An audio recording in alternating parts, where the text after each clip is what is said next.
Hey guys, welcome back to the channel. In today's video, I'll give you a quick and simple guide on how to get trinkets in Voidpet Dungeon.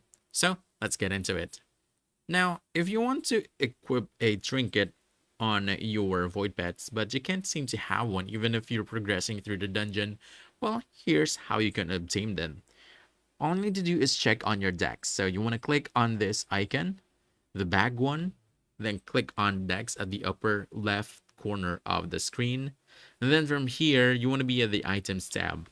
Scroll down, look for the ring symbol that signifies trinket, just like this one. So let's click this, and from here it'll tell you where this exact trinket will drop. Says here drops from 5 bosses, so click this, and just like that you'll see where this specific trinket drops. And you can also check out other items aside from trinkets. And that's it.